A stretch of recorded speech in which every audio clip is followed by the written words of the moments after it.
Bonjour à tous et bienvenue dans ce nouveau numéro de Passion Musique. Aujourd'hui, nous avons l'immense joie d'accueillir une véritable légende vivante de la fanfare kimbanguiste, Papa Alexis Tekasala.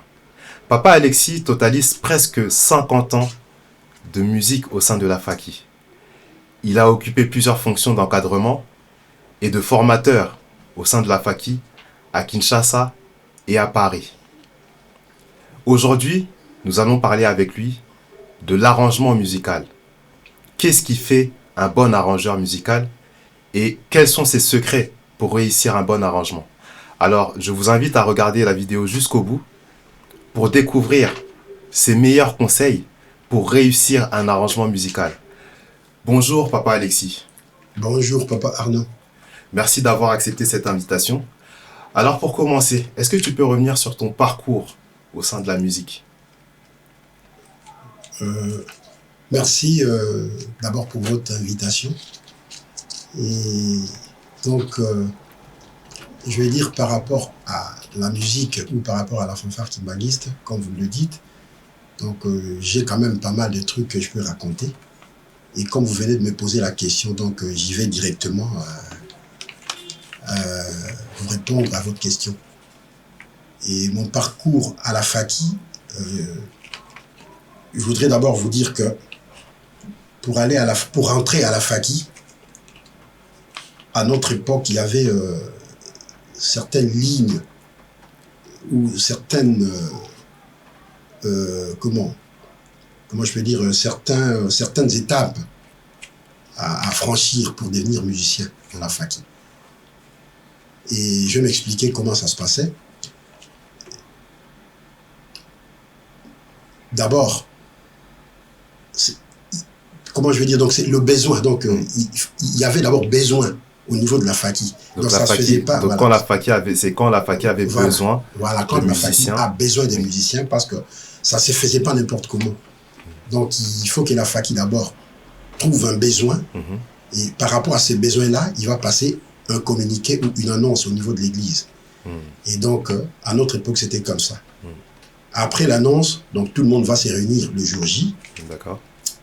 Et il y a un contrôle qui se faisait. Un contrôle. Un contrôle. Donc cela veut dire, on ne peut pas être musicien dans la fanfare kimbanguiste ou à la Faki sans qu'on ne soit baptisé kimbanguiste. D'accord. Voilà. Et donc, il y a un contrôle, on va vérifier les kimbangi d'abord. Kimbangi, Les témoignages. Et après, les kimbangi, on va vérifier les cartes de chrétien kimbanguiste pour voir. C'est lui qui n'en a pas, donc il n'a pas droit. S'il n'en a pas tout de suite, eh ben, il faut qu'il aille voir le pasteur de la paroisse à l'époque. Et comme ça, quelques jours plus tard, il va revenir et il faut qu'il exhibe sa carte de chrétien kimbanguiste. D'accord, donc c'était vraiment des conditions strictes. Voilà. Donc si je comprends bien, c'est différent d'aujourd'hui, ici par exemple, précisément en Europe. La façon dont nous intégrons la Faki ici n'a rien à voir avec comment vous avez intégré à votre époque à Kinshasa. Vraiment, ça n'a rien à voir. Et donc après cela, nous on était très jeunes à l'époque. Parce qu'à la Faki, il y avait, disons, les gens de l'âge de mon père. Je l'ai déjà dit autrefois parce que mon père, il fut parmi les 4 personnes qui ont commencé la Faki. D'accord. Et pourtant, quand moi j'ai commencé la Faki, j'avais 16 ans. Donc, j'avais des papas, tout comme j'avais des grands-pères, je peux dire, qui étaient à la Faki. À titre exemplatif, Papa Kimpoa. Papa Kimpoa, il avait le même âge que papa. Donc, pour moi, c'est un grand-père. Papa Dianguena. Ouais, il avait le même âge que Papa Dianguena, Papa Kimpoa. Et moi, j'ai joué avec Papa Kimpoa. D'accord. Tu vois, Papa Kimpoa, c'est mon grand-père. Par rapport à mon âge, évidemment. Et donc, à l'époque, c'était un peu dur pour que les gens de notre âge, par exemple moi, à mon âge, pour que je puisse intégrer la Faki. Donc il n'y avait pas beaucoup de jeunes à l'époque où vous êtes non, entré c'était dur, c'était vraiment trop dur. Les conditions étaient tellement dures à tel point les gens n'y accédaient vraiment pas. Alors comment ça se fait que vous soyez rentré à la Faki alors? Si c'était un groupe où il n'y avait pas beaucoup de jeunes, vous qui étiez jeune à l'époque, 16 ans, comment est-ce que vous avez fait pour intégrer la Faki? Évidemment, je m'explique. Comme on était jeunes, on était encore à l'école. Et la Faki, c'est un groupe qui voyageait beaucoup avec papa. Alors, si un jeune de mon âge qui est encore à l'école, qui va commencer à voyager avec papa à tout moment, donc il n'aura plus le temps d'aller à l'école. Et s'il ne va plus à l'école, donc voilà, il ne pourra pas finir ses études. D'accord. Tu vois? Je vois, je comprends. Et donc ça, c'est une des raisons qui poussait évidemment à nos aînés, à nos papas qui étaient à la Faki, de ne pas accepter les élèves, si tu veux, ou les collégiens, ou les lycéens à l'époque. Et ça, c'était une des raisons. La deuxième raison, il y a des gens aussi qui n'avaient pas la facilité d'intégrer la Faki parce qu'ils travaillaient dans des sociétés, je ne sais pas quel genre de société. Parce que si jamais, toi, tu travailles dans une société et que aujourd'hui voyage, demain voyage, donc quel est ce boss-là qui va accepter que son employé aille à tout moment dans des voyages, voilà. Et donc ça aussi, ça gênait. Oui. Et donc voilà, c'est la raison pour laquelle on n'acceptait pas n'importe qui à la Faki. D'accord. Et nous, après avoir nous réunir, donc il y avait un contrôle, et ce contrôle-là faisait que on puisse accepter les uns et pas les autres. Moi, personnellement, on ne m'acceptait pas à tout moment parce que comme j'étais encore jeune, je le dis, et il y avait le vieux qui disait « Tu es encore très jeune, toi, tu es à l'école, il ne faut plus venir. » D'accord. Donc, ah oui. Voilà. Et donc, voilà, je disais « Bon, comme on ne veut pas, je ne viendrai plus. » Mais j'avais toujours le goût de venir apprendre la musique parce que j'aimais tellement la musique. Et nous, on avait une salle à Bongolo où on apprenait la musique à l'immeuble de Bongolo où il y a l'université Simon Kimbangu aujourd'hui. Nous avions une salle qui était réservée que pour la Faki. Donc c'était une autre salle à nous, hein, c'était une salle de classe pour nous. Il y avait tout, il y avait le banc, il y avait le tableau et tout. Et quand on venait là-bas, Papa Madoudou, il nous donnait cours. Donc c'était comme l'école, c'est pas comme on apprend ici, on n'a pas un endroit fixe, on n'a pas des locaux et tout. Donc mais là, c'était pas comme ça. Nous avions un local propre à nous où il y avait des bancs, il y avait le tableau et tout. D'accord. Donc on venait apprendre comme à l'école. D'accord. Et alors, il y avait des contrôles qui se faisaient à tout moment par rapport à nos aînés. Donc il y avait, je peux dire, un staff de nos aînés qui venait à tout moment pour faire des contrôles. Et par rapport à ces contrôles, quand ils venaient, ils vérifiaient deux choses. Tu ne peux pas être flûtiste kimbanguiste, tu ne peux pas être étudiant, pour nous qui n'étaient pas flûtistes à l'époque. Donc les flûtistes n'avaient pas le droit de venir à la Faki, tout comme nous qui étions encore très jeunes, qui partaient à l'école ou au lycée ou, je ne sais pas moi, au collège, on n'avait pas le droit non plus d'être musicien. Alors quand eux, ils venaient faire le contrôle, eh ben, ils nous chassaient tous. Ah oui. Voilà. Et comme le contrôle ne se faisait pas chaque jour, on me chasse aujourd'hui, après 2-3 jours, je reviens encore. Donc ainsi de suite. Ouais. Donc tu étais vraiment persévérant. Voilà, donc j'étais persévérant comme j'aimais toujours être musicien. Et donc, de fil en aiguille, ben, on est arrivé à la fin de la formation. Et voilà, on est devenu musicien. D'accord. Et c'était à quelle époque ça? Et nous, comme j'ai dit, moi j'ai commencé la Faki en 1977. 77. Voilà. Ouais. Donc ça fait bientôt 50 ans. Voilà. Ah, faudra les fêter les 50 ans. Bon, j'en sais j'ai pas l'habitude. Un demi-siècle. Voilà, mais j'ai pas l'habitude de fêter des anniversaires, des trucs comme ça. C'est vraiment pas dans mes habitudes. Ah, excellent, excellent. Et que dirais-tu, selon toi, quel est ton rapport à la musique? Que représente pour toi la musique? Tu dirais que la musique, pour toi, c'est quoi? La musique, pour moi, c'est... Parfois, j'ai du mal à expliquer ça, mais j'aime bien la musique parce que ça m'emmène dans un monde où il n'y a pas de difficultés. Dans un monde où on ne voit pas des riches, on ne voit pas des pauvres, on ne voit pas, je sais pas, de bogards, de BCBG ou je sais pas quoi. Donc, c'est un monde où tout le monde est égal. Donc, c'est comme ça que je ressens la musique, moi. Donc ça te permet de t'évader, en fait. Voilà, il n'y a pas de douleur. Donc c'est vraiment ça, la musique. D'accord. Ok. Tu m'excuseras, est-ce que tu préfères qu'on se tutoie, qu'on se vouvoie? C'est à ton... Parce que moi, j'ai tendance à tutoyer. Peut-être qu'on va me dire, ah, mais comment tu tutoies Papa Alexis te vouvoie? Ouais, on pouvait se vouvoyer bien, on pouvait plutôt se tutoyer, bien entendu, mais c'est une émission que tout le monde va suivre. D'accord. Alors, moi, je suis d'accord. Moi, je suis d'accord. Quand c'est tout le monde qui va suivre, je sais que tu es mon fils d'ailleurs par rapport à ton âge. Mais les gens ils diront, mais non, lui n'a pas un enfant de son âge, bien sûr, mais par rapport à mon âge, tu es mon fils. Je ne veux pas avoir de problème, donc on va se vous voyez si vous préférez. Mais donc c'est par rapport à l'émission, je sais qu'il y a du monde qui va nous suivre, donc c'est la raison pour laquelle je préfère qu'on se vous voit. Ça marche, on va continuer sur ce rythme-là. Et Papa Alexis, vous faites partie de cette génération-là qui a eu la chance d'accompagner Papa Dianguenda. Comme vous l'avez dit, la Faki, l'une des exigences, c'était que les musiciens étaient amenés à voyager à tout moment avec Papa. Donc vous avez accompagné Papa Dianguenda Kuntima, premier chef spirituel de l'église kimbanguiste et d'ailleurs fondateur de la fanfare kimbanguiste, dans son ministère. Papa Dianguenda, comment est-ce qu'il voyait la musique? Ça représentait quoi pour lui et qu'est-ce qu'il appréciait et qu'est-ce qu'il appréciait moins dans la musique kimbanguiste en général et même dans la musique de la Faki en particulier? Donc, je veux dire, papa, il était d'abord très sévère par rapport à la musique. Et je vais vous dire que papa, de son jeune âge, à la colonie scolaire de Boma, où il a étudié, il était musicien lui aussi. Donc, il aimait bien la musique. Et nous, quand on est devenu musicien, il nous parlait de son jeune âge quand il était encore musicien à la colonie scolaire de Boma. Et donc, vraiment, il tenait à ce que nous fassions une bonne musique. Et je peux même dire, à un moment donné, on avait voyagé pour l'Europe à l'époque. Il nous dit, si jamais la Faki n'est pas prêt à présenter une bonne musique, eh ben, il n'y aura pas voyage. D'accord. Très exigeant. Voilà, très exigeant. Donc, pour vous dire qu'il tenait vraiment à ce que la musique soit très bien. Donc, bien arrangée, bien jouée. Donc, c'est ce que vraiment il voulait. D'accord.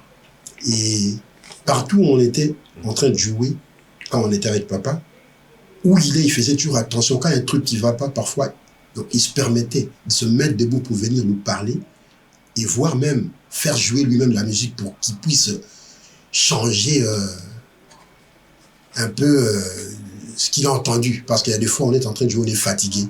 Alors, quand on est en train de jouer et qu'il y a un truc qui ne va plus parce qu'on est fatigué, eh ben, il se met debout, il vient où nous étions pour nous encourager. Nous tous, on est fatigués, bien sûr, mais quand papa il vient et nous dit « Faki, Bolembi », on dit toujours « Non, papa, on n'est pas fatigué. » Donc, on va prouver à papa qu'on n'est pas fatigué. Donc, il quittait l'estrade pour venir rejoindre la Faki, juste par ce souci de bonne musique. Voilà.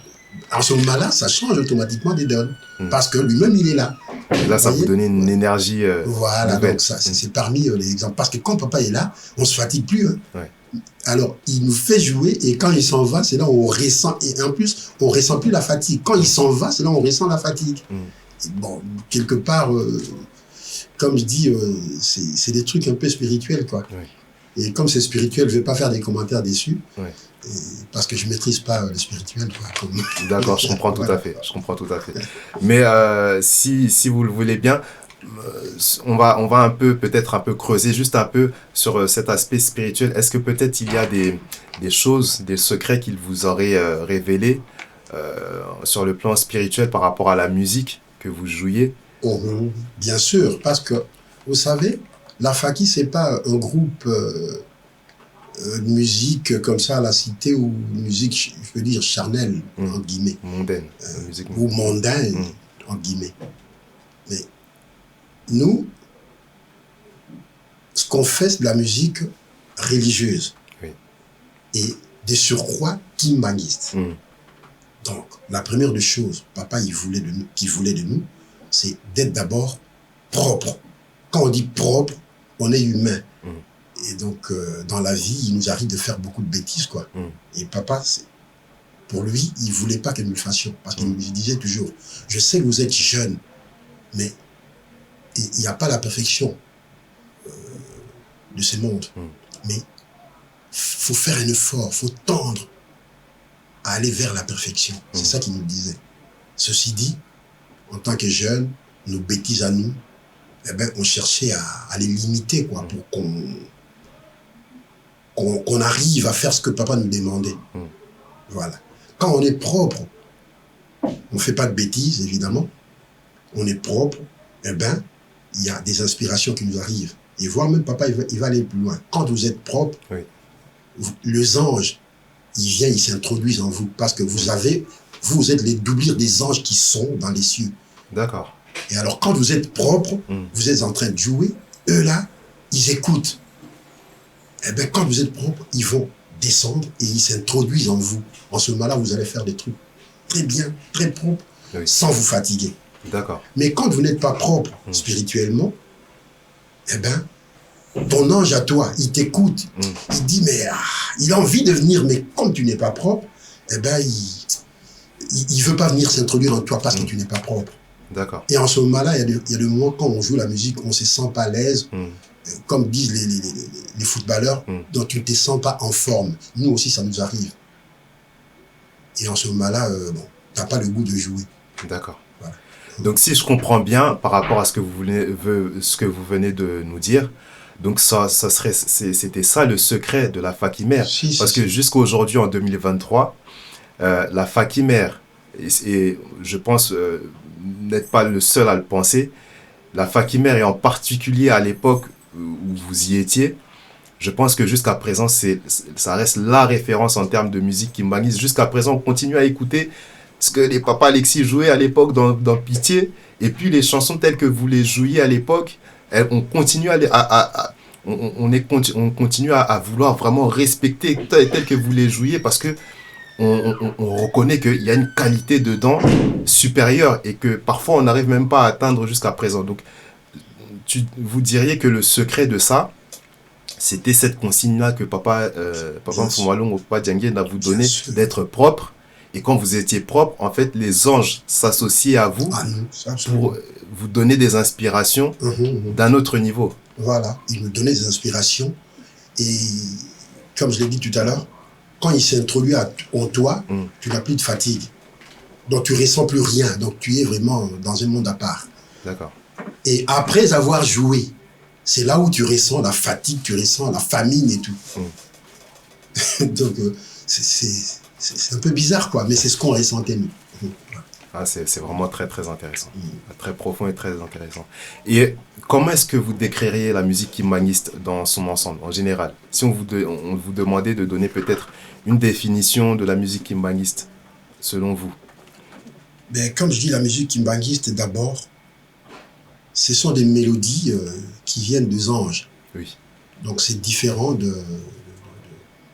des autres musiques. Bien sûr, il y a par exemple les catholiques. C'est aussi la musique chrétienne ou musique religieuse. Les salutistes, c'est aussi la musique religieuse. Comme les protestants aussi. Mais chez nous, il y a quelque chose je sais pas moi, quelque chose de subtil, de spécial que nous avons dans nos chansons à nous, que les autres religions n'ont pas. Et tout simplement parce que, comme nous disait papa, nos mélodies viennent des anges. Tu vois, quelque chose que Dieu a préparé. Tu vois, lui, c'est l'excellence d'ailleurs. Et c'est comme ça que nos chansons ont une couleur et puis une raison d'être, donc qui est autre par rapport à d'autres églises ou à d'autres musiques religieuses. Et je peux même aller un peu plus loin. Papa, il nous disait, mon père a construit son église avec vous. Parce que lui, il disait, lui, il est capita. Hein, donc, sentinelle. Nous aussi, nous sommes des sentinelles en tant que musiciens. Et parmi nous, les sentinelles, donc il y avait un chef. Le chef, c'est lui. Donc lui, il fut chef capita et nous, les capita. Donc, il a construit cette église avec nous. Mais comment? Avec nos mélodies partout où on voyageait, en jouant la musique. Il y a des mamans, il y a je sais pas moi, des gens, même ils sont dans la forêt en train de travailler, ils sont je sais pas où, dans des villages en train de préparer, même dans des villes en train de préparer, dès qu'ils écoutent le son de la faki, eh bien il y a des gens qui laissaient les mamans qui laissaient leurs marmites au feu. Dans des forêts, il y a des gens qui jetaient, je sais pas moi, leurs machettes, les haches et tout pour venir voir ce que c'est. Ouais. Donc, la Faki pour papa, c'était l'instrument d'évangélisation pour lui. Et c'est là qu'il va nous dire, vous ne savez pas que vous propagez la voix de mon père à l'aide de vos instruments. Donc voilà. Donc c'est grâce à la voix de son père que nous, on arrivait à appeler les gens pour qu'ils viennent entendre la bonne parole de papa Dianguinda. Et c'est comme ça qu'il a dû construire son église. Donc la Faki, c'est un instrument qui a servi à papa Dianguinda à construire son église. D'accord. Voilà. Et qu'est-ce qu'il faut faire en tant que musicien pour continuer à être un bon instrument d'évangélisation?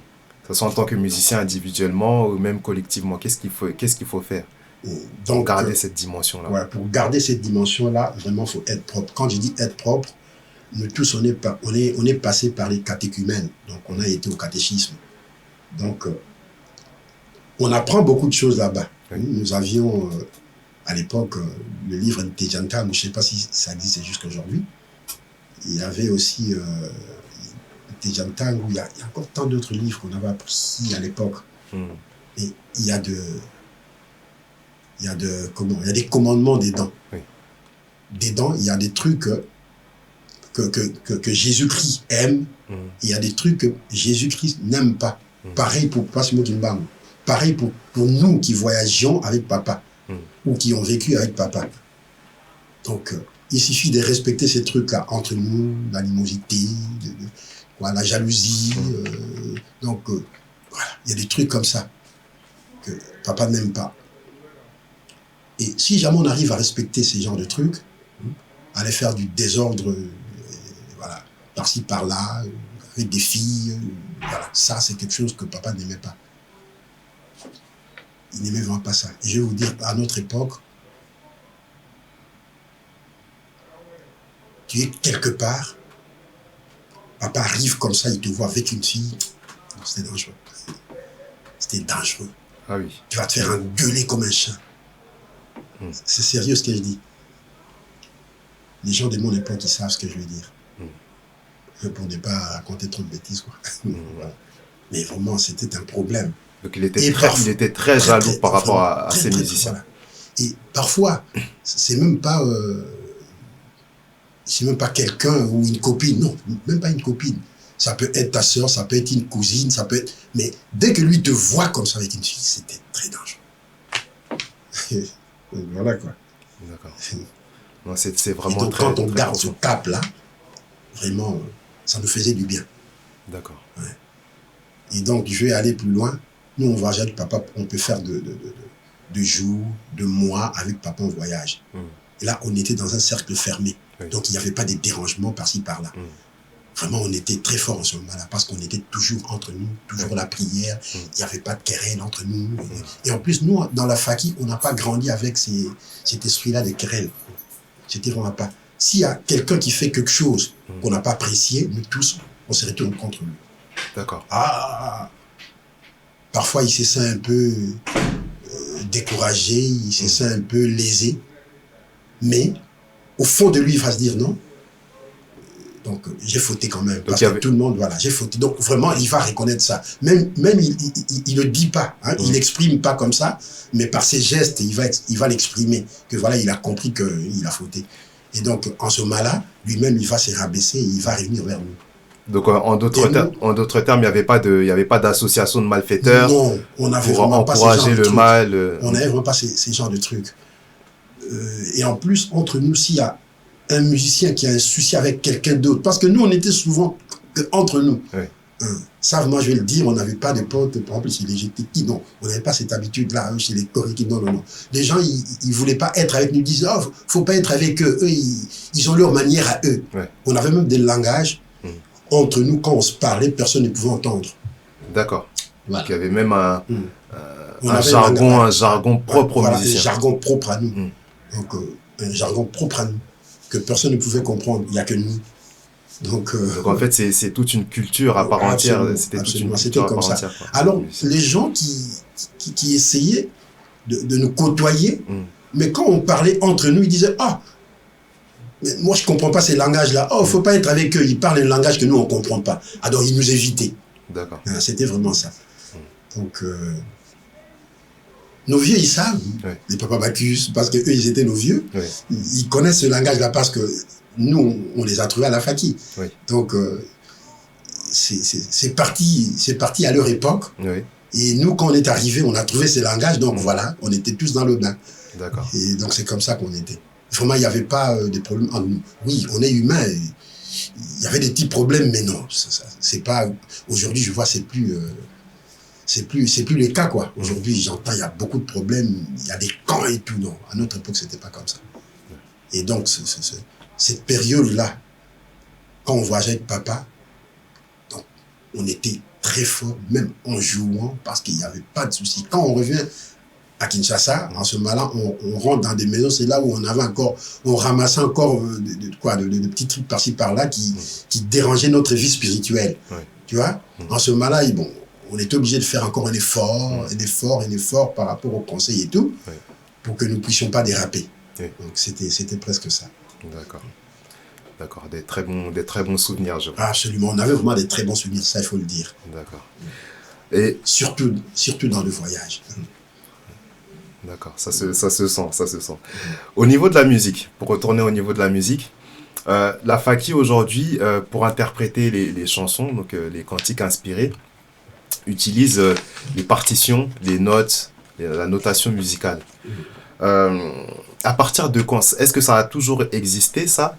Est-ce que la Faki a toujours, depuis sa création, a toujours utilisé les notes musicales, ou ça a commencé à partir d'un certain moment? Ça a commencé comment?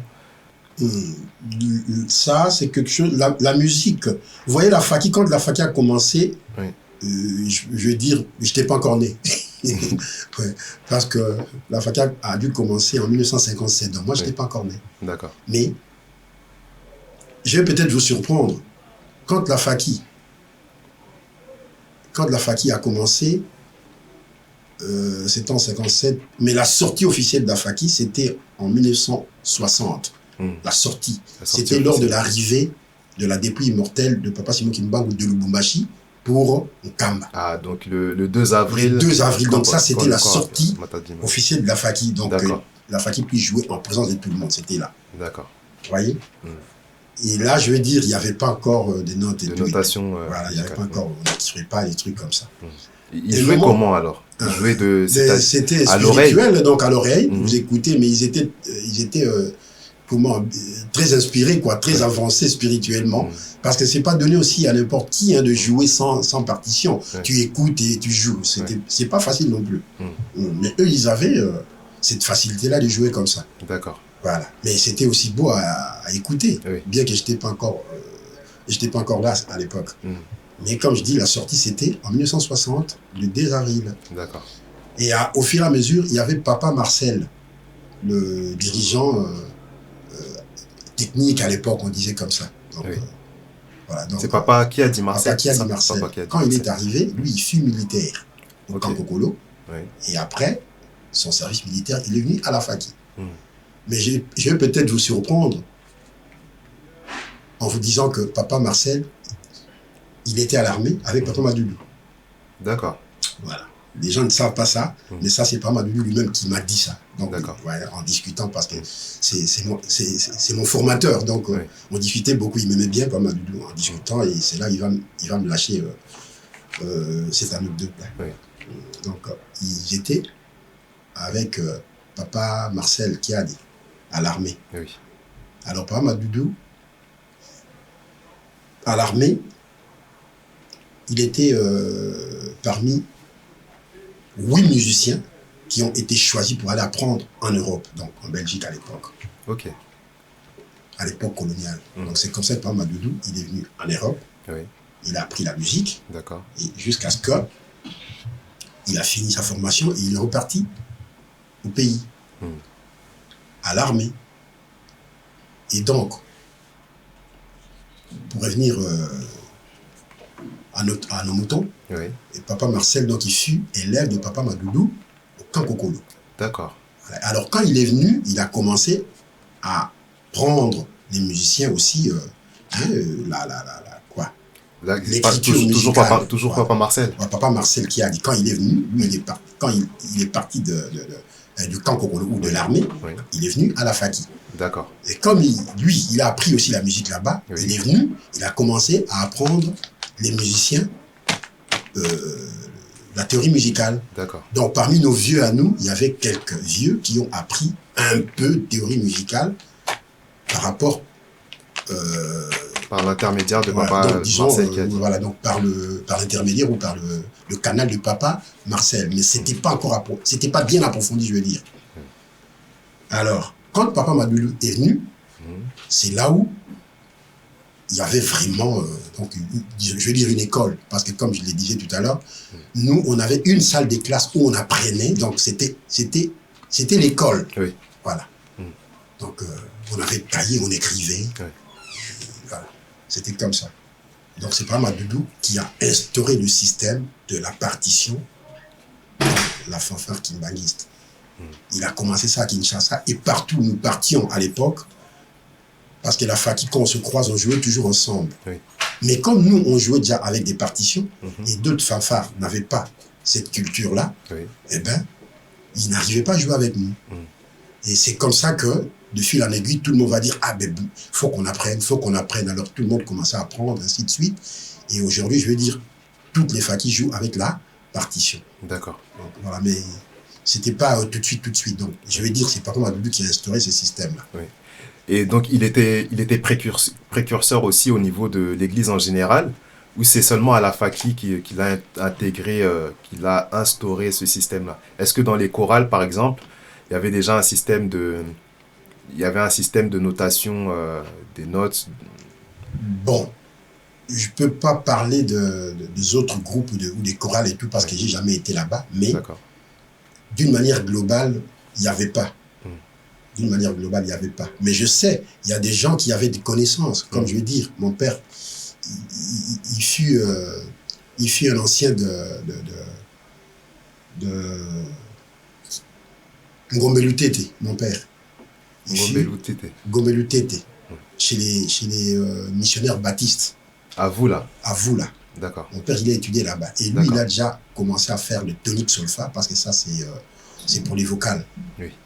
Il a déjà commencé à faire ça. Donc, il y a des gens de son époque qui avaient quelques connaissances musicales.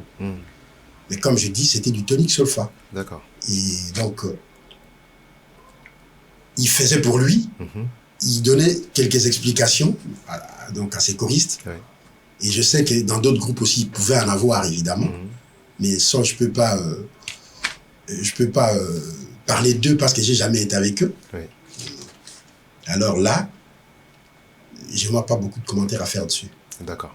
Mais je sais qu'au fur et à mesure, la Faki faisait les partitions et dans des chorales, des gens qui avaient aussi cette intelligence-là, ils ont commencé à comprendre et à apprendre aussi à leurs choristes pour qu'eux aussi, à leur tour, puissent utiliser les partitions. D'accord. Et c'est là où j'ai remarqué, avant que je ne vienne en Europe, j'avais remarqué chez les flûtistes, je connais quelques personnes, par exemple les papas Teddy comme ça, il doit avoir aussi ses coéquipiers, j'ai perdu des noms, et eux aussi ils ont commencé à apprendre, et puis voilà, à apprendre aussi aux flûtistes à jouer avec des partitions. D'accord. Et pareil aussi chez les dirigeants, hein, chez la chorale des dirigeants, hein, à Bongolo, comment on appelle ça? Eux ils disent, je sais pas, la grande chorale des dirigeants. Eux aussi ils ont commencé à faire. Je m'en souviens à l'époque, il y avait Papa Mapeka, lui aussi il a commencé à faire.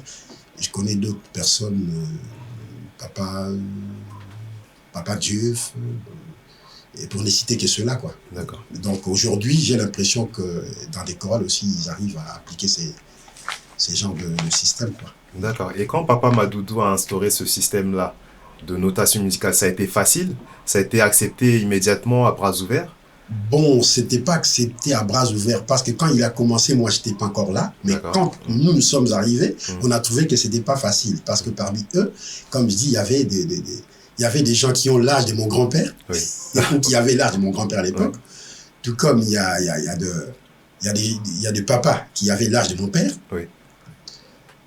À leur époque, il y a ceux-là qui n'ont pas étudié, donc ils avaient du mal à lire et puis à comprendre la théorie musicale, quoi. Donc ils n'ont pas accepté ça. D'accord. Et donc, par contre, Doudou avait du fil à retordre, évidemment, pour aller avec. Mais, comme il a commencé avec des jeunes, donc la jeune génération, eh ben, eux, ils ont accepté ça facilement. Et avec eux, il a commencé à instaurer, donc petit à petit, les partitions et tout. Et nous sommes arrivés, donc il a agrandi son équipe. Et voilà. Nous, on a accepté ça facilement parce que c'était ça la bonne musique. Et donc, les aînés, ils n'avaient qu'à enjamber, voilà. Voilà. Vous devez s'adapter. Voilà, de s'adapter ou à emboîter le pas si vous voulez. Voilà. Je comprends. Et papa Alexis, au niveau des cantiques, comme ils sont inspirés, ou comme ils sont interprétés par les chorales, souvent dans les chorales, on a 4 voix. Et la Faki, il y a beaucoup plus que 4 voix ou 4 partitions, il y a beaucoup plus d'instruments. Comment est-ce que vous faites à la Faki pour adapter une chanson qui vient de la chorale pour l'interpréter au niveau de la Faki? Comment ça se passe? Ben, une chanson qui vient de la chorale, évidemment, je l'ai dit tantôt, la chorale ne fait aucun effort. C'est les anges qui leur envoient les cantiques ou les chansons. Et ce sont les chansons qui viennent souvent avec 4 voix, souvent. Et avec les 4 voix, la chorale ne chante qu'avec 4 voix. Et alors, il suffit d'apprendre les 4 voix, et ben c'est tout. Mais sauf, je l'ai évoqué tout à l'heure, il y a des gens qui n'ont pas de bonnes oreilles. Les gens ne les savent pas, mais c'est lui qui, moi, je connais parce que je suis formateur, j'apprends aux enfants, évidemment, comment jouer, comment chanter. Et un bon musicien, comme nous, à la fanfare, tu dois avoir une bonne oreille. Une bonne oreille. Et pour avoir plutôt une bonne oreille, eh ben, je le ressens par la manière de chanter. Parce qu'un bon musicien doit savoir chanter. Les gens, ils disent, ah bah, musicien, mais bon, il est mbaté. Les gens, ils disent souvent ça. Peut-être c'est lui qui joue du piano. Il n'a pas vraiment intérêt de chanter. Mais nous qui jouons des instruments avant, nous devons chanter. Quand on joue, d'ailleurs, toi, tu es musicien, tu dois savoir ce que je dis. C'est lui qui joue à l'instrument avant, il chante au fond du cœur. Mais les gens ne savent pas ça. Et alors, je veux dire, c'est lui qui ne sait pas bien chanter, il ne va pas bien jouer. C'est lui qui sait bien chanter, c'est lui qui sait bien jouer. Parce que ce qu'on joue, c'est ce qu'on chante au fond du cœur. Et ce qu'on chante, c'est ce qu'on lit sur la partition. Donc, il faut d'abord plutôt bien savoir lire la partition. Et quand tu lis ta partition, ce que tu as lu sur ta partition, c'est ce que tu vas exécuter sur ton instrument. Donc, si tu n'as pas bien lu ta partition, tu ne vas pas bien jouer sur ton instrument. Et par conséquent, il faut bien lire et bien jouer. Je ne sais pas si je suis en train de faire comprendre. Pour moi, c'est très clair et je pense que ça va être très clair aussi pour ceux qui nous suivent. Et ceci dit, un musicien doit avoir une bonne oreille. Et un musicien qui joue un instrument doit aussi savoir bien chanter. Mais moi, j'ai souvent remarqué à des gens qui ne savent pas bien chanter, bien qu'ils chantent à la chorale. Donc, ils ne chantent pas juste, c'est ça? Ils chantent pas juste. Pourquoi? Il n'a pas une bonne oreille. D'accord. Pareil, quand les inspirés, hein, comme on dit à l'église, les gens qui captent les chansons, ils viennent apprendre aux gens, à la chorale. Il y a ces choristes-là qui n'ont pas une bonne oreille, qui ne savent pas capter les sons que le capteur ou l'inspiré lui donne. Et en ce moment-là, quand lui, à son tour, il va aller apprendre au choriste, eh ben, la note reste biaisée. Donc, il apprend avec des erreurs. Voilà, la note reste biaisée. Pourquoi? Parce qu'il n'a pas bien capté le son. On lui donne une note, lui donne à peu près cette note-là. Tu vois? On lui donne une note, lui, il enregistre une autre note et qui n'est pas bon par rapport à la note qu'on lui a donnée ou qu'on lui a appris. Ça arrive souvent. Pareil, quand j'apprends aux jeunes musiciens qui viennent d'arriver, J'ai souvent remarqué ça. Tu lui donnes un son avec ton instrument, lui, il n'écoute pas ce que tu dis. Tu lui dis, non, ça, c'est telle note. Donne-moi, par exemple, Do. Lui, te donne une note qui n'est pas Do. Tu redonnes 2 fois, 3 fois, il n'écoute pas ce que toi, tu lui donnes comme note. J'ai souvent remarqué ça. Et alors, quand la chorale apprend cette chanson, nous, on écoute par rapport à ce que là, on va écrire plutôt par rapport à ce que nous avons entendu auprès de la chorale. Auprès de la chorale. Et alors, quand la chorale chante, moi, j'écoute, dis, ah, cette chanson-là, je la veux. Ben, il faut que j'arrange ça. J'écoute ce que la chorale a chanté, je le couche sur la feuille. Alors, comme ils ont chanté à 4 voix, moi, je vais écrire le 4 voix. Mais, en suivant ce qu'eux, ils ont chanté, je peux déceler certaines notes qui clochent, évidemment, qui n'ont pas dans l'accord ou dans les accords que moi j'entends là. Mais pour comprendre que cette note-là cloche, il faut que tu aies une bonne oreille.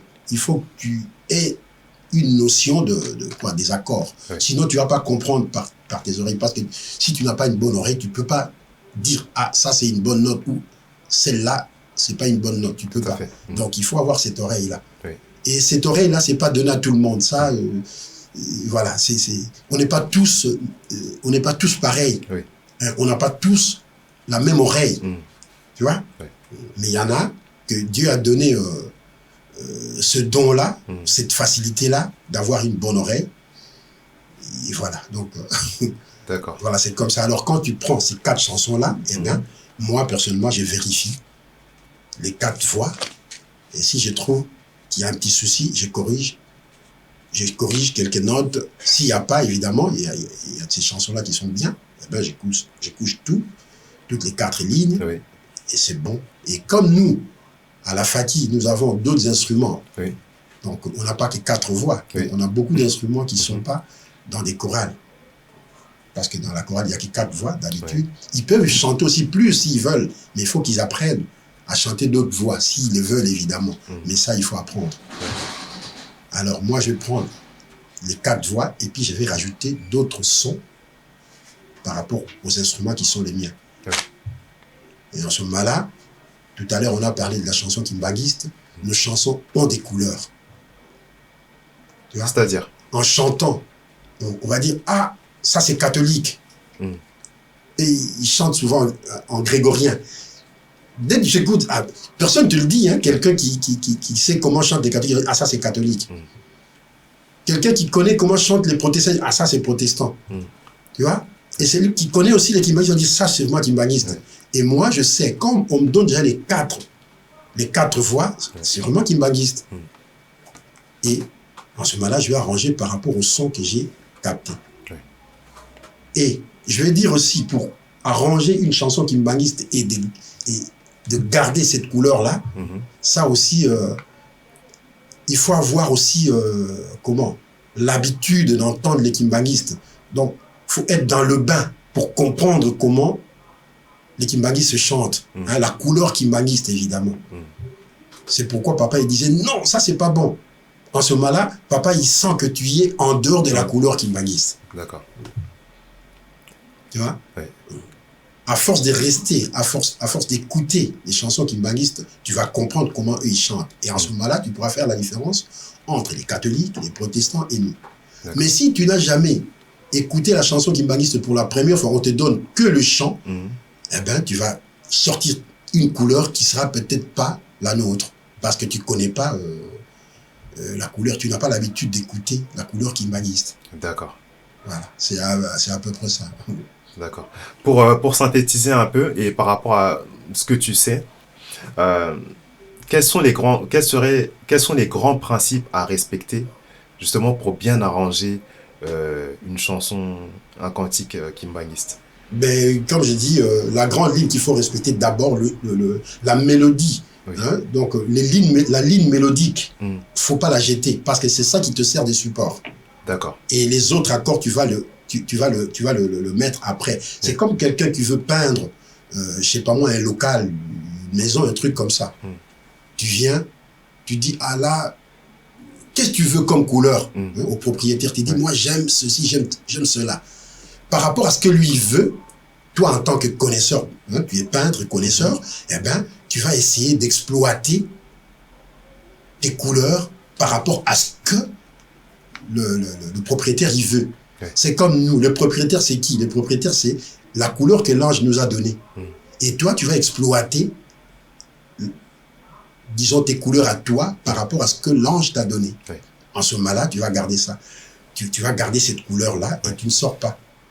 Mais pour garder cette couleur-là, comme j'ai dit, tu dois être dans le bain. Sinon, tu tapes à côté. D'accord.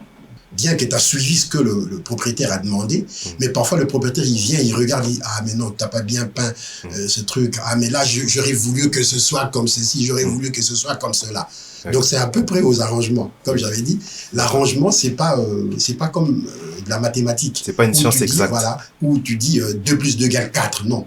Ça dépend de la perception, parce qu'on n'a pas tous la même perception. Tu vois?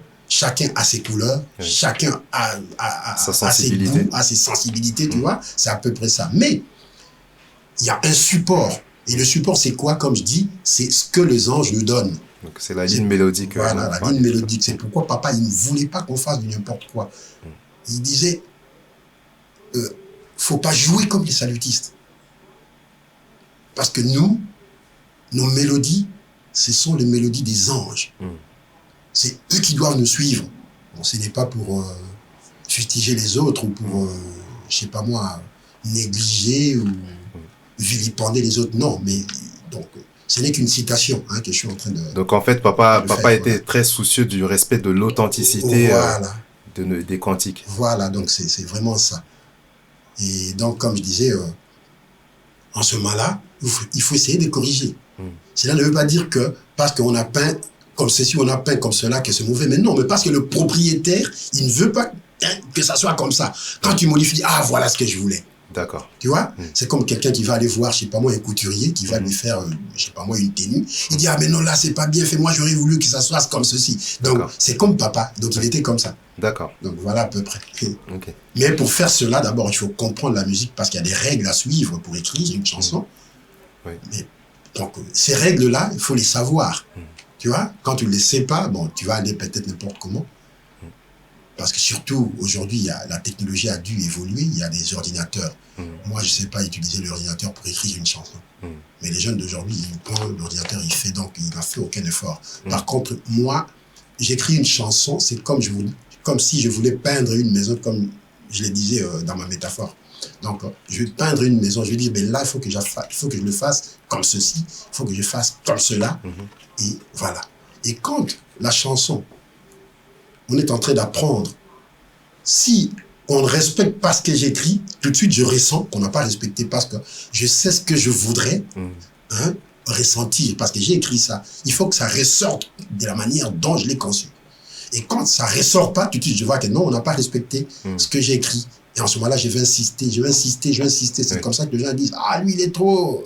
Il est trop dur. Il est trop dur. J'en sais quelque chose. Voilà. C'est comme ça que les gens disent ça. Parce que moi, je voudrais entendre quelque chose. Mais quand vous commencez à faire, je n'entends pas ce que moi j'attends. Et c'est comme ça que je deviens un peu dur, quoi. Donc, voilà. D'accord. Et pour parler justement des jeunes d'aujourd'hui, il y a toute une jeune génération, là pour prendre uniquement l'exemple de la Faki, mais peut-être dans les autres groupes chorales et groupes instrumentaux aussi, il y a toute une jeune génération qui a émergé et qui commence de plus en plus à écrire, à arranger des chansons. Quel regard tu portes sur les arrangements aujourd'hui? Bon, on va prendre juste le cas de l'Europe. Bon, c'est pas mal parce que donc on évolue quoi, parce que l'église c'est plus comme au début. Là, l'église évolue et normalement nous devons aussi croître dans la musique, dans ce sens que au début il n'y avait pas de notes, il n'y avait pas la théorie musicale. Aujourd'hui il y a la théorie musicale. Et voilà, donc on évolue dans ce sens-là. Tout le monde va apprendre la musique. Mais on ne peut pas apprendre comme ça à la volée. C'est mieux d'apprendre la théorie musicale. Et dans la théorie musicale, tu vas apprendre le solfège comme nous qui faisons des instruments. Voilà. Et pour ceux qui font les vocaux. Mhm. Et ils peuvent apprendre du tonique solfa, c'est pas mal non plus. Et donc voilà. Et pour nous qui faisons des arrangements pour écrire une partition et tout, donc ça demande certaines règles ou certains principes. Mais ces principes-là, si tu n'as jamais appris la théorie musicale, tu ne peux pas comprendre ces principes. Oui. Donc ceci dit, il faut d'abord apprendre la théorie musicale, avoir certaines connaissances, évidemment, et apprendre le solfège comme nous qui faisons des instruments avant. Et voilà. Et après, il y a une partie arrangement, évidemment, une partie pour apprendre l'arrangement. Oui. Et je vais aussi dire quelque chose qui est l'arrangement aussi, c'est pas tout le monde qui est censé faire l'arrangement. Oui. Cela ne veut pas dire que parce que tu ne sais pas arranger, tu n'es pas un bon musicien, non. Tout comme ça ne veut pas dire qu'à parce que tu ne fais pas d'arrangement, donc tu n'es pas intelligent, non. Mais nous avons aussi des dons, comme je l'ai dit tout à l'heure. Vous pouvez être dans une même salle de classe, ou dans un même auditoire. Vous apprenez tous ensemble. Oui. Mais à la fin, il y en a un qui distingue, il y en a l'autre qui va avoir je ne sais pas combien, l'autre qui va satisfaire, et l'autre qui n'a pas réuni la moyenne. Tu vois ce que je veux dire? Donc c'est normal, c'est humain. Oui. On n'a pas tous les mêmes dons, les mêmes prédispositions. Voilà, les mêmes prédispositions. Voilà. Donc c'est tout à fait normal. D'accord. Dans un groupe comme la Faki, oui. Il y en a qui peuvent écrire et d'autres non. Et quand on écrit, toi, tu as un don de bien lire, de bien jouer, ça te suffit. Oui. Celui qui a ce don-là d'écrire, eh bien, il peut se mettre à écrire pour les autres. D'accord. C'est pas mal. Mais ce n'est pas une obligation que tout le monde arrive à écrire, non. Si tu n'es pas prédisposé, c'est pas grave. Mais au moins, pour jouer, il suffit de lire la partition et de bien jouer. D'accord. Donc pour moi, voilà, c'est à peu près ça. Okay. Alors moi, j'ai remarqué, pour le moment, tout le monde veut être dirigeant. Tout le monde veut écrire. Tout le monde, voilà. Donc c'est un peu, passez-moi le terme, c'est un peu le bordel. Donc voilà quoi. C'est pas comme ça. Nous devons être organisés, même dans des groupes. Bon, oui. Il y a peut-être une équipe qui est censée faire ça, et on laisse à ceux-là qui le fassent, quoi. Et les autres, vous venez, bon, vous avez une partition, vous apprenez, et puis vous jouez. Voilà. Alors pour ceux-là qui veulent écrire, évidemment, c'est bon d'apprendre. Parce que comme je ne cesse de me répéter, il faut avoir une certaine connaissance, une connaissance avancée ou approfondie, si vous voulez. Oui. Pas toute la musique, quoi, parce que on ne peut pas tout savoir dans la musique, même moi, je ne connais pas tout. Moi aussi, j'apprends. Donc, ce que je connais, moi, dans la musique, ce n'est qu'une goutte d'eau dans l'océan, je peux dire. Parce que la musique, elle est tellement vaste que voilà, on ne peut pas tout connaître. Oui. Mais donc, on fait un effort, évidemment. Alors, j'aime aussi dire aussi à mes jeunes frères ou mes collègues musiciens d'apprendre aussi. Ça va faire du bien. Parce qu'en ce moment-là, quand on écrit, il y a des règles à respecter. Oui. Ah, tu sais, là, quand je fais ci, il faut que je fasse cela. Ah, là, il faut corriger là-bas. Non, là, il faut monter. Là, il faut... Parce qu'il y a tellement de trucs dans la musique qu'il faut respecter. Et si ces trucs-là ne sont pas respectés, eh bien... pour quelqu'un qui ne connaît pas, il écoute, ça joue, c'est bien. Mais pour celui qui connaît, rien qu'en écoutant, il dit, ah là, il y a un truc, pourquoi il n'a pas fait ci, pourquoi il n'a pas fait ça, ça arrive souvent à nous qui essayons qui êtes avertis. Voilà. Donc, ça nous arrive souvent ça. Même quand tu prends la partition, tu lis, tu dis, là, j'aurais voulu que tu fasses ci, j'aurais voulu que tu fasses ça. Donc voilà, ce n'est pas parce qu'on connaît... On est, je sais pas moi, super musicien, non, mais parce que tu connais quand même un petit truc là, tu connais, là la règle nous dit ceci, là la règle nous dit cela. C'est ça qui nous pousse à arriver à ce point-là, quoi.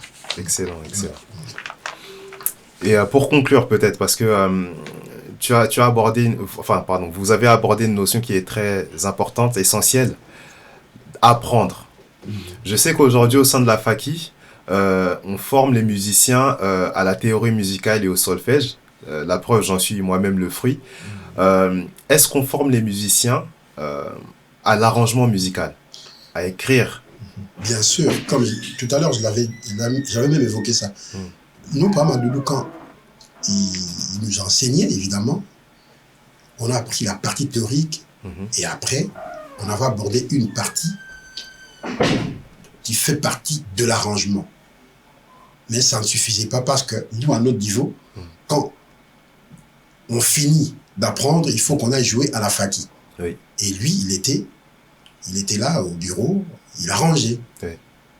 Alors, il avait, disons, une équipe ou quelques collègues à nous qui l'utilisaient. Ah, viens, ah, tu vas faire ci, tu vas faire ça. Oui. Et moi, je suis parmi les gens qui pas mal d'appeler. Allez, viens. Oui. J'arrive et voilà, il me fait ci. J'écris une chanson. Je dis,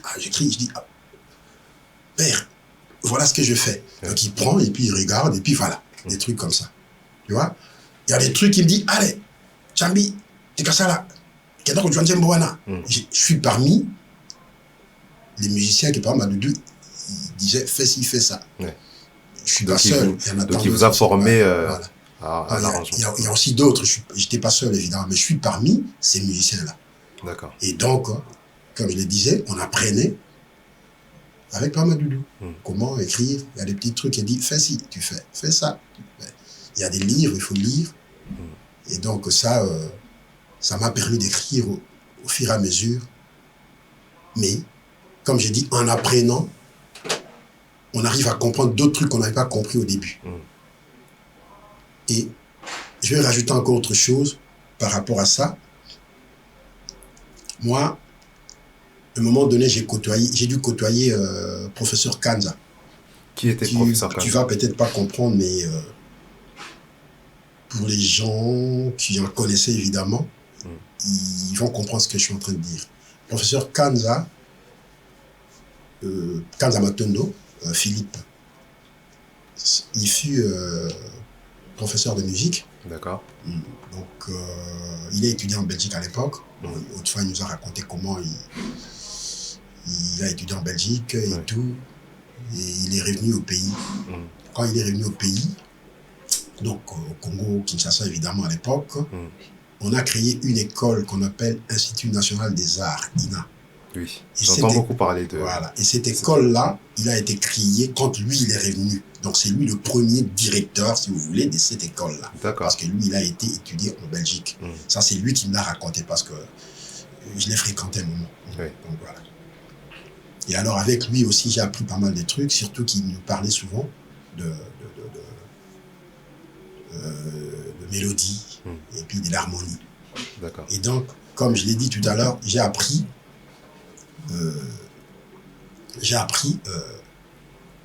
des arrangements, comment arranger avec Papa Madoudou. Et nous, ce que nous on fait, la musique de chez nous, parce que dans la musique, il y a le type de musique. Et on a appris, dans la musique, il y a 4 types de musique qu'on a appris. 4 types de musique avec Papa Madoudou, évidemment. Donc il y a la musique qu'on appelle mélodie, la musique mélodique, donc c'est la mélodie ou la musique mélodique, et puis l'harmonie, donc ça c'est le type de musique que nous on utilise chez nous. Et après nous avons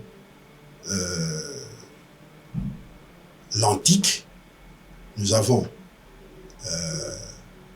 mixte qu'on appelle mineur majeur, et après mixte ou mineur majeur, et puis nous avons l'oriental. Donc c'est les 4 types de musique qu'on a appris avec Papa Madoudou, qui nous a expliqué. Et alors, nous comme on utilise mélodie et harmonie, donc c'est ce qu'on faisait avec Papa Madoudou. Mais quand j'ai commencé à côtoyer le professeur Kanza, il me parlait souvent de l'harmonie, mais faut faire l'harmonie, c'est très intéressant, c'est très bien, voilà. C'est dur, mais il faut oser. Donc c'est professeur Kanza. Avec professeur Kanza, il a commencé à nous apprendre comment faut-il faire l'harmonie. C'est dur, mais faut le faire. Et tout à l'heure, j'avais dit que c'est pas de la mathématique, c'est pas une science exacte, évidemment, à l'arrangement. Mais il faut apprendre quand même. Et en apprenant, tu vas comprendre beaucoup de choses. Et à force de le faire, tu vas commencer à avoir l'habitude. Et tu n'auras plus les mêmes difficultés qu'au début. Donc voilà, donc ça, vraiment, j'ai eu cette habitude-là parce que le professeur Kahn, là, il insistait souvent. Faut faire l'harmonie, il faut faire l'harmonie. Et vraiment, quand il a commencé à nous expliquer, et voilà, ça a commencé à m'ouvrir aussi, l'esprit. D'accord, très intéressant. C'est très intéressant, ça nécessitera certainement une autre émission, une autre invitation pour que vous puissiez nous présenter en profondeur toutes ces dimensions-là. Pour vraiment conclure, Papa Alexis, est-ce que vous auriez peut-être, pour résumer tout ce qu'on a dit par rapport à l'arrangement, quel conseil vous donneriez à toute cette jeune génération, tous ces jeunes qui nous suivent, qui sont intéressés par l'arrangement, qui sont intéressés par l'écriture? Quel conseil vous leur donneriez pour être des bons arrangeurs ou pour réussir un arrangement? Pour être bref, dans la musique, pour réussir, il faut d'abord être humble. Il faut essayer de se rabaisser. Si tu n'as pas ce comportement-là de se rabaisser, tu ne vas pas tout comprendre. Comme disait toujours Pamadou. Il faut être humble. Parfois, il y a un truc que tu connais, mais tu fais semblant comme si tu ne connaissais pas. Tu suis, et voilà. Et ça te permettra d'aller de l'avant. Mais si jamais tu ne veux pas être humble, c'est comme si tu connaissais tout, mais bon. Donc, tu ne vas pas apprendre quelque chose. Oui. Pourquoi? Parce que tu connais. Bon, on ne te dit rien parce que tu connais. Tu vois ce que je veux dire? Tu connais, mais alors que veux-tu qu'on te dise? Ou que veux-tu qu'on te montre? Tu connais, donc c'est tout. Mais quand tu connais quelque chose, il y a quelqu'un qui veut te parler peut-être, ah non, mais tu sais, là, tu écoutes quand même. Si tu connais, c'est bien, donc c'est une répétition. Ouais, ce n'est qu'une répétition. Mais si tu connais pas, donc tu apprends quelque chose. Oui.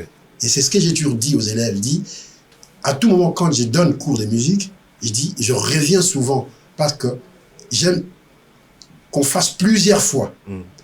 Parce que Papa Fumalongo, il nous disait, un enfant qui apprend à l'école la lettre I, qui a du mal à écrire la lettre I, au début, il a du mal, mais vous insistez que sur la lettre I. S'il avait du mal au début, mais vous insistez 1 mois, 2 mois, 3 mois, il n'écrit que la lettre I. Au bout de 3 mois, il sera capable d'écrire la lettre I. Ça, c'est Papa Fumalongo qui nous le disait. Et donc, quand je donne cours de musique aussi, j'insiste beaucoup sur ce point-là. Donc, je reviens à tout moment en arrière. Je dis, si tu connais, c'est déjà bien. Si tu as déjà appris, c'est bien. Ce n'est qu'une répétition. Si tu ne connais pas, pour la première fois, tu apprends, tu t'accroches. D'accord. Voilà. Donc, c'est tout ce que je peux donner comme conseil. Donc, il faut s'accrocher, évidemment. Il faut chercher à beaucoup connaître, poser des questions. Voilà. D'accord, magnifique. Mais en tout cas, merci Papa Alexis pour nous avoir fait le plaisir d'accepter cette invitation et merci pour cet échange qui est très très riche. Et comme j'ai dit tout à l'heure, je suis sûr qu'on aura d'autres occasions pour encore échanger en long, en large et en profondeur sur toutes les dimensions que tu as partagées avec nous aujourd'hui. Merci, mais moi je vais dire aussi, c'est moi qui vous remercie de m'avoir invité à cette émission. Donc voilà. Ok.